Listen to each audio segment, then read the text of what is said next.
Tout d'abord, je voudrais remercier très chaleureusement la docteure Angelina Abona pour son invitation et plus généralement toute l'équipe de la Procuration qui organise ici 2 journées d'études qui me paraissent excellentes. J'ai beaucoup apprécié les différentes présentations de ce matin, de cet après-midi, et j'ai beaucoup apprécié également le discours du ministre de l'Économie et des Finances, Axel Kicillof. Je dois vous dire une chose, c'est qu'avant de venir ici à Buenos Aires, des amis argentins en France m'avaient dit « Tu vas voir, Axel Kicillof, c'est un économiste qui est très keynésien. » Et je dois dire que quand je l'ai écouté tout à l'heure, j'ai vu qu'il était effectivement très keynésien. Alors ce n'est pas pour me déplaire, parce que moi je suis plutôt un économiste également keynésien, post-keynésien. Je travaille aussi sur la théorie institutionnaliste de la monnaie.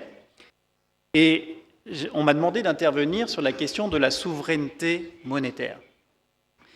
Je dois dire que pour moi c'est un plaisir d'intervenir sur ce thème-là, parce qu'en Europe, en France en particulier, le thème de la souveraineté économique, c'est un sujet qui est, très difficile. C'est un sujet, on va dire, tabou. Et il y a plusieurs raisons à ce que cette question de la souveraineté économique soit peu abordée en Europe. Nous sommes, vous savez, en Europe, dans un processus de construction européenne. Certains pays ont la même monnaie, l'euro. Et évidemment, cette construction européenne a nécessité des transferts de souveraineté vers la Banque centrale européenne, vers les autorités de Bruxelles. Donc il y a un contexte, on va dire, institutionnel très particulier qui fait que nous devons effectivement transférer de la souveraineté. Mais il y a également une autre explication, c'est que ce débat sur la souveraineté économique en Europe a été évacué par les intellectuels, par les élites économiques, par les économistes, par les politistes, les sociologues.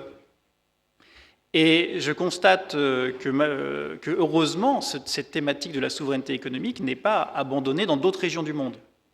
Je sais qu'en Afrique, c'est une question qui est largement débattue. En Amérique latine, c'est une question qui, effectivement, n'est pas nouvelle. Et il me semble que cette question de la souveraineté économique, c'est une question d'avenir. Nous allons voir que sur la question de la souveraineté monétaire, ce n'est pas une question du passé. Donc, la grande question qui se pose aujourd'hui, pour les économistes en général, c'est est-ce qu'on peut construire une souveraineté économique, une souveraineté monétaire, version 21e siècle? Parce qu'on ne peut pas effectivement revenir à une souveraineté économique version 19e siècle, lorsqu'on était dans le cadre des États-nations. Aujourd'hui, on voit bien que ce cadre a évolué, en particulier en Europe. Alors, malheureusement, lorsqu'on aborde la question de la souveraineté monétaire chez les économistes, c'est une question qui est évacuée. Les économistes orthodoxes, les économistes d'inspiration libérale, considèrent que la souveraineté, finalement, c'est une illusion dans le contexte de mondialisation. Aujourd'hui, c'est une question qui ne doit même pas se discuter pour les économistes orthodoxes. Et ils vont même plus loin parce qu'ils disent que tous les pays qui essayeraient de reconstruire la souveraineté monétaire, eh bien, ils prendraient des risques, parce que cette souveraineté monétaire, elle est dangereuse. Ils ont une conception, une théorie économique très orthodoxe, qui revient à dire, finalement, que la monnaie, c'est quelque chose qui doit être vraiment déconnecté des autorités gouvernementales. Le gouvernement, l'État ne doit pas s'occuper de la question de la monnaie. Et ça, on le retrouve dans plusieurs approches orthodoxes depuis très longtemps. Il y a évidemment la vieille théorie monétariste qui avait été développée par Milton Friedman. Eux, ils considéraient que la monnaie, si elle était contrôlée par le gouvernement et la Banque centrale, ça générerait de l'inflation. Ils expliquaient à l'époque que la Banque centrale a malheureusement une propension à créer trop de monnaie. Eux, ils considéraient que trop de monnaie génère de l'inflation. Alors, empiriquement, cette relation entre la quantité de monnaie et l'inflation, elle n'est plus vérifiée empiriquement. Aux États-Unis, par exemple, on a vu que la masse monétaire a fortement augmenté depuis la crise financière globale, et pourtant il n'y a pas eu d'inflation. Et ceci a démenti de façon très nette les positions très orthodoxes des économistes. Il y a un prix Nobel d'économie orthodoxe, nouveau classique, qui avait fait une chronique en 2009 dans le Wall Street Journal, où il disait que les politiques de quantitative easing aux États-Unis, qui consistaient à injecter des liquidités en plus, généreraient de l'hyperinflation, comme dans certains pays d'Amérique latine, ou comme en Allemagne en 1922-23. Évidemment, il n'y a pas eu d'hyperinflation, il y a même eu c'est même l'inverse qui s'est produit, on a eu une baisse des prix, une baisse de l'inflation. Les nouveaux classiques, c'est une autre approche orthodoxe, standard, eux considèrent que le principal défi pour le gouvernement, pour un État, c'est d'avoir une politique monétaire crédible. Ils ont une théorie qu'ils appellent la théorie de la crédibilité de la politique monétaire. Alors, quand on se pose la question crédible, ça veut dire quoi? En réalité, si on regarde un petit peu, ça veut dire crédible vis-à-vis des marchés financiers. Et vous connaissez ça, effectivement, en Argentine. Et le gouvernement doit mener une politique économique qui est crédible pour les investisseurs financiers, pour les banques internationales. Alors, les recettes qui sont proposées par ces économistes standards orthodoxes, elles sont bien connues, il y en a 4 principalement. Tout d'abord, ils veulent que la Banque centrale soit complètement indépendante. La Banque centrale, en tant qu'institution publique, doit être complètement déconnectée du gouvernement. C'est ce qu'on a fait en Europe à partir des années 90. Avant même la création de l'euro, toutes les banques centrales sont devenues complètement indépendantes. Deuxième élément, les économistes standards, libéraux, ont préconisé, depuis les années 90, des politiques de ciblage d'inflation. Tous les étudiants en économie qui s'intéressent à la politique économique ont passé des heures à étudier les théories du ciblage d'inflation. Bon, ciblage d'inflation, ça veut dire quoi dans les faits, dans la réalité? Ça veut dire que la seule obsession pour le gouvernement, d'après ces économistes, ça doit être une faible inflation. Tout le reste, ça ne compte pas. Le chômage, très secondaire, ou ça vient après. La croissance, ce n'est pas la priorité. Les équilibres extérieurs, ce n'est pas ça qui est important. Ce qui est le plus important, c'est la stabilité des prix. Nous, en Europe, on est vraiment concernés par cette vision obsessionnelle de l'inflation, puisque aujourd'hui, dans de nombreux pays européens, de la zone euro, des pays sont en déflation, c'est-à-dire que les prix baissent. Et pourtant, on reste polarisé sur, comme objectif unique pour la Banque centrale, la stabilité des prix. Donc on voit bien l'effet néfaste que peuvent avoir ces politiques orthodoxes sur le plan économique. On voit bien que ça pose un problème en Europe, puisque aujourd'hui en Europe, le problème, ce n'est pas l'inflation. Le problème numéro 1 de l'Europe, c'est l'absence de croissance, c'est le chômage de masse qui progresse dans pratiquement tous les pays européens. Et pourtant, on reste obsédé par l'inflation, alors que l'inflation elle-même a disparu. Enfin, dernière solution, qui est une variante en réalité appliquée aux pays émergents. Dans les années 90, ces économistes ont été des fervents défenseurs des régimes de currency board, de caisse d'émission. Un exemple de caisse d'émission, c'est évidemment la fameuse loi de convertibilité qui a été mise en place dans les années 90 ici. Et vous avez vu effectivement les contraintes que ça posait en termes de souveraineté pour le pays qui met en place ces politiques-là. Le problème de cette approche orthodoxe de la souveraineté monétaire, c'est qu'elle est complètement en décalage avec ce qui se passe dans le monde.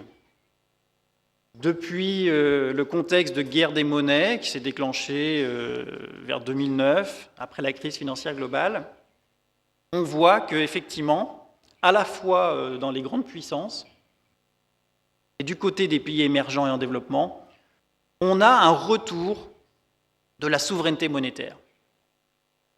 Donc les économistes standards, qui nient la question de la souveraineté monétaire, sont complètement en décalage avec la réalité. Dans la réalité, on voit bien que les États, les gouvernements, essayent de retrouver des marges de manœuvre en termes de souveraineté sur la monnaie. Alors, au niveau des grandes puissances, bon, je ne vais pas rentrer dans le détail, hein, mais ils ont mis en place des politiques monétaires dites non coopératives. On peut prendre 4 exemples de grandes puissances. Les États-Unis, à partir de 2009, ont mis en place des politiques de quantitative easing. Au Japon, avec l'arrivée au pouvoir du Premier ministre Abe, on a mis en place un programme de réforme économique qui s'appelle les Abenomics, hein, qui était fondé notamment sur une dépréciation accélérée du yen.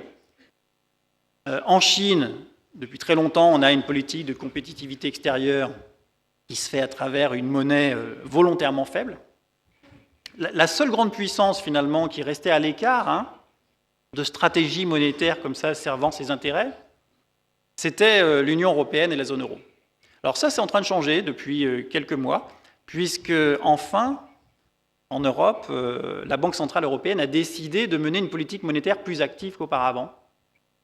C'est-à-dire qu'elle a compris que la Banque centrale devait servir aussi les intérêts des pays de la zone euro. Alors, les pays émergents et en développement ne sont pas en reste, hein, sauf qu'eux, évidemment, ils n'ont pas les mêmes marges de manœuvre. La souveraineté monétaire qui a été mise en place depuis la crise financière globale dans ces pays, elle s'est faite tout d'abord à travers des mesures défensives. Défensives parce que finalement, c'était des contraintes, ces mesures. Par exemple, l'accumulation de réserves en devises pour se protéger contre l'instabilité financière ou les anticipations de spéculation. Bon. La mise en place de politiques crédibles, de dettes soutenables. Bon. Donc en réalité, ici, ce n'est pas un retour de souveraineté, c'est plus en réalité l'acceptation de contraintes très fortes. En revanche, il y a des pays comme le Brésil qui ont adopté des mesures plus offensives pour essayer de retrouver des marges de manœuvre. Alors, on se souvient par exemple qu'à partir de 2009-2010, le gouvernement brésilien a rétabli quelque chose qui était inconcevable pour les économistes libéraux, à savoir des mesures sur les contrôles de capitaux. Le Brésil a notamment mis en place des taxes sur les entrées de capitaux. Et le comble, c'est que ces mesures n'ont pas été critiquées par le FMI. Depuis 2010-2011, il y a une équipe au sein du FMI qui travaille spécifiquement sur les mesures de contrôle des capitaux. Et là, il y a une évolution qui est assez intéressante. On s'aperçoit que même le FMI, dans certaines circonstances, défend aujourd'hui des mesures de contrôle des capitaux, c'est-à-dire des mesures de souveraineté monétaire. Alors évidemment, ça ne va pas aussi loin qu'on pourrait le souhaiter, mais c'est quand même une évolution notoire. Sur ce plan-là, le FMI fait preuve quand même de pragmatisme, même si évidemment tous les pays qu'il étudie ne sont pas conseillés pour mettre en place ce type de mesures. Qu'en est-il maintenant sur le plan des travaux plus académiques ? La souveraineté monétaire, dans les travaux académiques, a fait également un retour. Et ce sont plutôt des travaux hétérodoxes. Ce n'est pas les économistes libéraux qui s'intéressent à cette question-là. Et il me semble qu'il y a deux grandes thématiques qui sont étudiées, des travaux empiriques, théoriques intéressants, qui ont montré qu'effectivement, il y avait des éléments de souveraineté monétaire qui étaient possibles. Le premier, il concerne la question de la dette dans son rapport à la souveraineté. Ça, c'est une question qui, effectivement, se pose aujourd'hui en Europe, mais que, évidemment, ici, vous connaissez bien en Argentine, pour avoir été confronté à ce problème depuis de nombreuses années.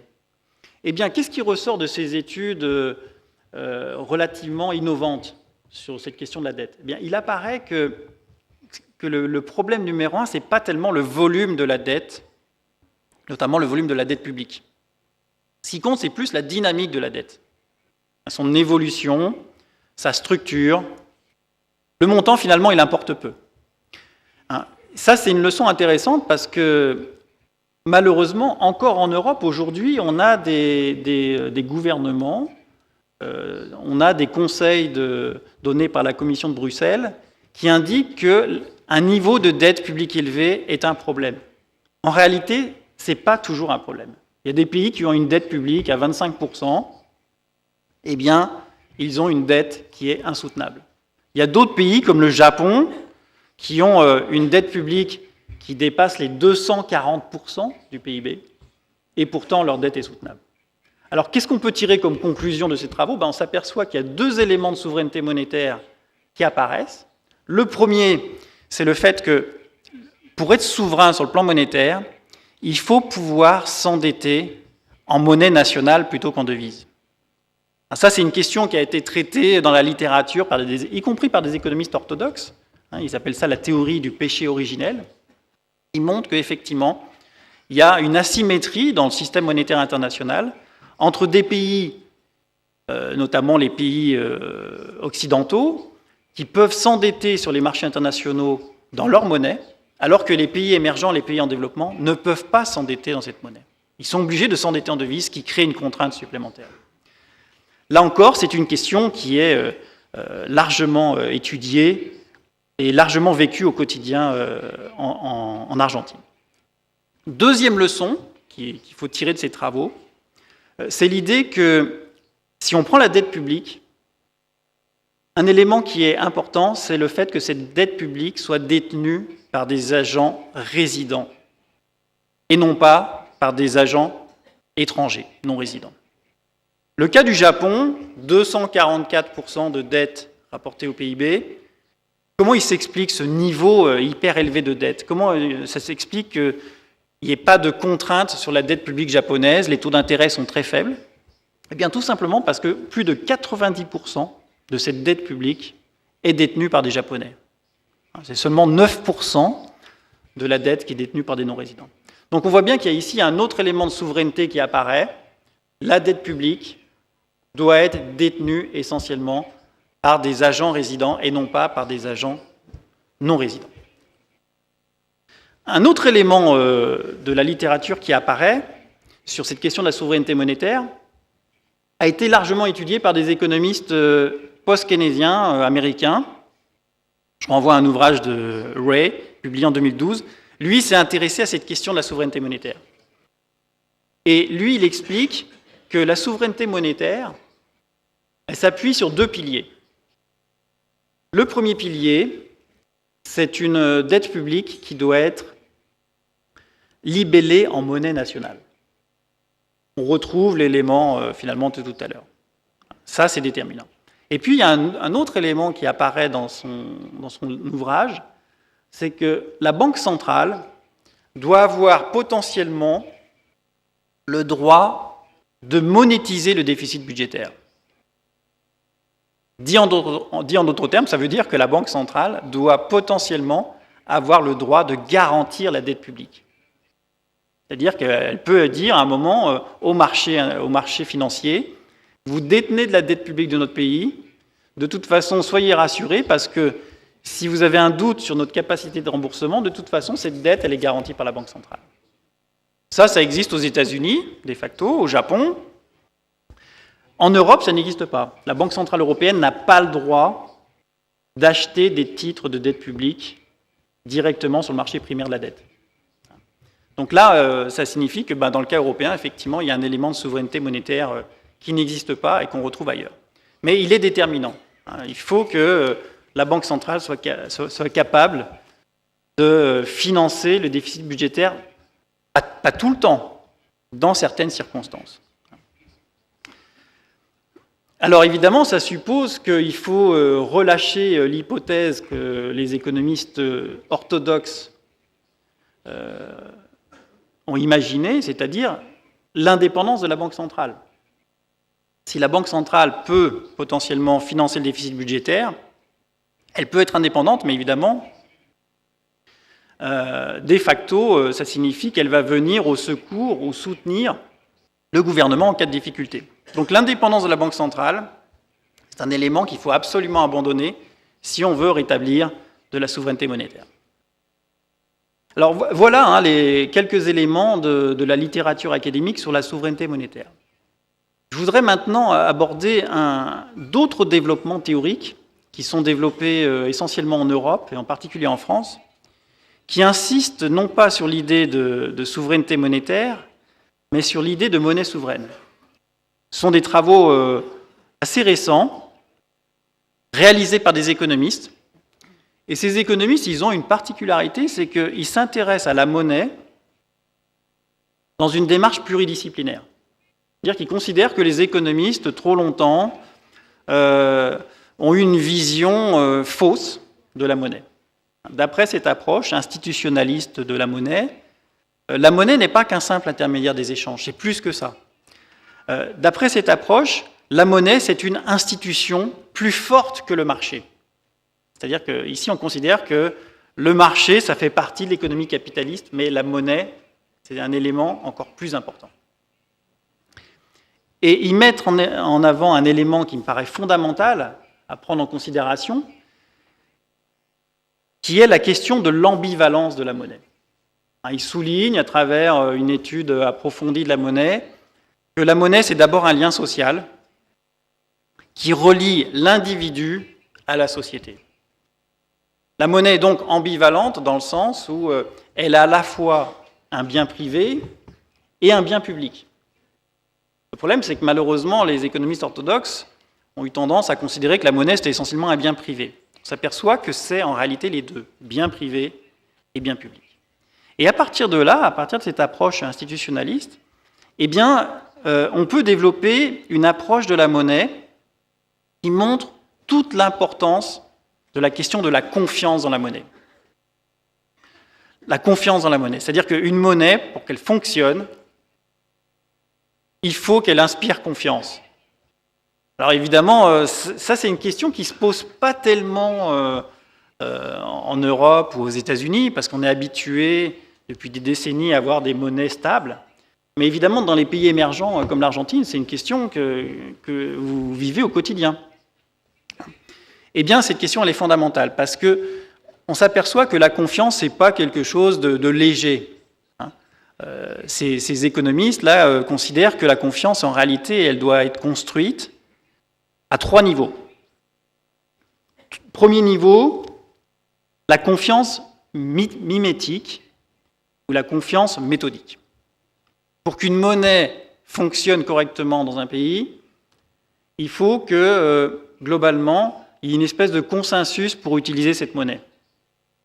Par exemple, si quelqu'un arrive en Europe et dit « ben voilà, moi je ne comprends pas pourquoi en France les Français utilisent l'euro, moi je considère qu'il vaudrait mieux qu'ils utilisent, je ne sais pas moi, une monnaie parallèle qu'on appellerait le franc ou le dollar américain, parce que c'est plus rationnel », eh bien il n'a aucune chance de convaincre la population, même s'il considère que cette monnaie est plus légitime, plus stable. Parce que tout simplement les autres utilisent une unité de compte. Donc cette idée du mimétisme, elle est intéressante parce qu'elle signifie qu'une personne va utiliser un instrument monétaire parce que tous les autres le font déjà. Même si je considère que cette monnaie ne vaut plus rien. Ça, c'est le premier niveau de confiance. Deuxième niveau de confiance, qu'il faut absolument consolider, la confiance dite hiérarchique. La monnaie, elle est nécessairement rattachée à une monnaie légale, à une autorité monétaire, à une banque centrale. Eh bien, pour qu'une monnaie fonctionne, il faut qu'il y ait une confiance dans l'autorité monétaire. Il faut qu'il y ait une confiance dans la banque centrale. Sinon, ça ne fonctionne pas. Donc il faut avoir confiance dans la banque centrale. Ça, c'est fondamental. Il y a des pays où, effectivement, comme dans le cas de l'Équateur, à la fin des années 90, les Équatoriens n'avaient plus confiance dans la banque centrale. Et donc, évidemment, ils se détournaient complètement de cette monnaie. Et puis enfin, un dernier niveau de confiance, la confiance dite éthique. La monnaie transmet des valeurs. La confiance éthique, en réalité, ici, c'est rien d'autre que l'adhésion à des valeurs fondamentales, à des principes éthiques qui sont incorporés dans la monnaie. Si on utilise la monnaie, c'est parce qu'on se retrouve à travers cette institution. Ça veut dire qu'on considère comme légitime, a priori, le souverain qui est censé garantir les valeurs transmises par la monnaie. Et là, on touche à un élément qui est fondamental, qui a été largement occulté par les économistes, c'est la question politique de la monnaie. La monnaie a une dimension politique très forte. Et sans doute, pourtant je suis économiste, mais je pense que la dimension politique de la monnaie est plus importante encore que la dimension purement économique. Et ça signifie que si ces différents éléments de confiance ne sont pas réunis, eh bien, il va y avoir une crise monétaire. Et les agents économiques vont avoir tendance à se détourner de cette monnaie et à utiliser d'autres instruments monétaires. Ça peut être le cas de monnaies parallèles, alternatives, comme ça existait en Argentine à la fin des années 90, au début des années 2000. Ça peut être évidemment le dollar américain ou d'autres devises qui ne sont pas nécessairement légitimes aux yeux des agents économiques, mais qui sont plus stables. Donc on va les utiliser. Alors cette approche, elle est assez intéressante parce que elle revient à construire une approche plus politique de la souveraineté monétaire. Et on s'aperçoit que, au-delà des éléments qu'on a mentionnés tout à l'heure, c'est-à-dire une capacité d'endettement monnaie nationale, une dette publique détenue par des résidents, le fait que la Banque centrale ne doit pas être indépendante et puisse garantir la dette publique. Eh bien, il faut également que derrière la monnaie, il y ait un ordre constitutionnel monétaire très fort qui soit partagé par l'ensemble des agents économiques. L'ordre constitutionnel, d'après cette approche, consiste à dire que derrière la monnaie, il y a une dimension symbolique qui doit être partagée par les agents. Ça peut être des éléments culturels, ça peut être des croyances collectives, des valeurs partagées par l'ensemble de ces personnes. Et puis il y a également des principes éthiques derrière lesquels la population se retrouve.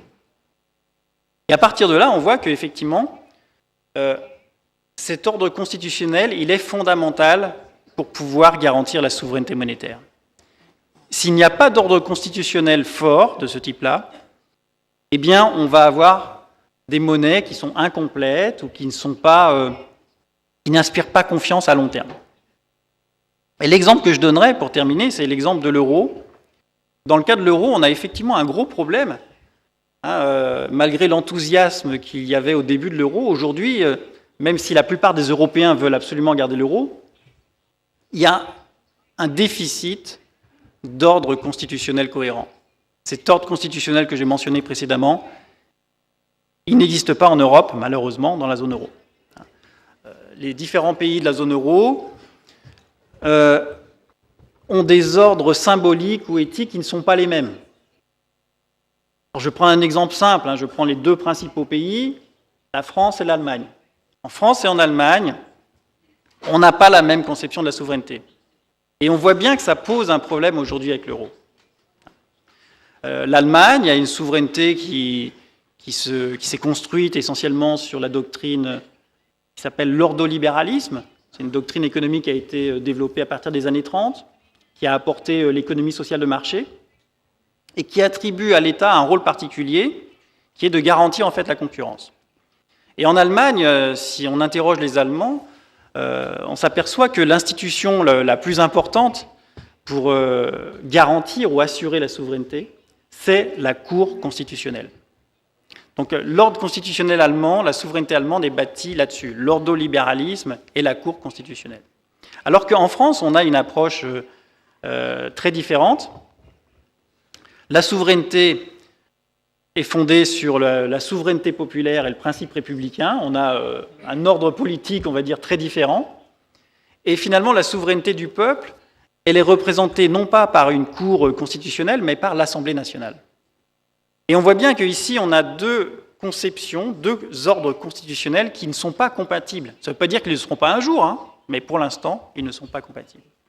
Et si on ajoute à cela des différences de culture monétaire, on comprend qu'effectivement, l'euro, qui existe depuis maintenant plus de 15 ans, eh bien, connaît aujourd'hui des difficultés importantes, parce que malheureusement, les cultures monétaires ne sont pas les mêmes entre les pays. Il y a une vraie différence entre, d'un côté, l'Allemagne, en particulier le gouvernement actuel en Allemagne, qui a une vision de la dette très particulière. La dette est toujours assimilée à de la culpabilité, à du péché. l'inflation, la dette publique sont considérés comme des perversions, c'est des termes qui sont utilisés par le gouvernement allemand, par le ministre des Finances allemand, alors qu'évidemment, dans le sud de l'Europe, et y compris en France, on n'a pas cette culture de la monnaie. On a une culture de la monnaie différente. Donc on voit bien que pour résumer, si on veut rétablir la souveraineté monétaire aujourd'hui, moi je pense que c'est une valeur d'avenir. On n'est pas uniquement sur des dimensions macroéconomiques, c'est-à-dire une dette publique libellée en monnaie nationale, détenue par des résidents. On n'est pas seulement sur une banque centrale qui ne serait plus indépendante. On est aussi sur des principes et des valeurs plus fondamentales qui touchent aux politiques et qui touchent au juridique. Et il me semble que c'est dans ce sens-là que les pays émergents doivent concevoir cette question de la souveraineté monétaire.